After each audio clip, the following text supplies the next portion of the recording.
இந்த ஆர்ப்பாட்டத்திலே கலந்து கொண்டு உரையாற்றி இருக்கக்கூடிய மேயர் ஜெகன் நம்முடைய கழகத்தின் தலைவர் அவர்களின் ஆணைக்கு இணங்க அந்த போராட்டத்தை முன்னெடுத்து நின்று கொண்டிருக்கக்கூடிய உங்களுடைய பணி நிச்சயமாக பாராட்டப்பட வேண்டியது.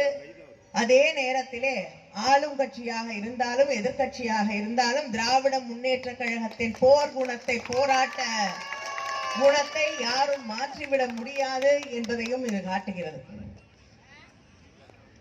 சில நாட்களுக்கு முன்னால் ஒன்றிய நிதி அமைச்சர் நிர்மலா சீதாராமன் அவர்கள் பட்ஜெட்டை படித்தார்.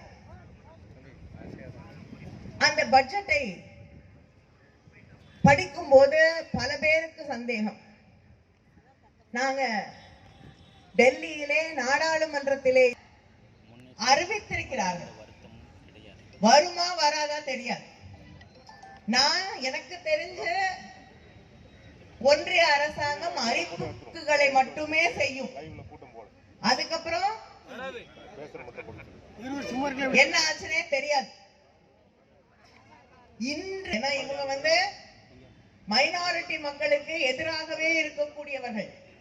அதனாலதான் இன்னைக்கு மைனாரிட்டி ஆட்சி நடத்தி கொண்டிருக்கிறார்கள். அந்த மைனாரிட்டி ஆட்சிய அங்க ஆட்சி பொறுப்பிலே பிரதமராக திரு நரேந்திர மோடி இருக்கிறதுக்கு ஆட்சியில இருக்கணும்னா அவங்களோட தயவு தேவை. அந்த தயவிற்காக அவர்கள் எதை கேட்டாலும் இவர்கள் கொடுக்க தயாராக இருக்கிறார்கள். இப்படி தன்னுடைய ஆட்சியை நிலைநிறுத்திக் கொள்வதற்காக, தான் ஆட்சி பொறுப்புல இருக்க வேண்டும் என்ற ஒரே காரணத்திற்காக ஒரு பட்ஜெட்டை தயாரித்து நம்முடைய நிதி அமைச்சர், உங்களுக்கு எல்லாம் தெரியும் அவங்கள நல்லா, நமக்கு மழை வெள்ளம் வந்த போது இங்க வந்தார், தூத்துக்குடிக்கு வந்தாங்க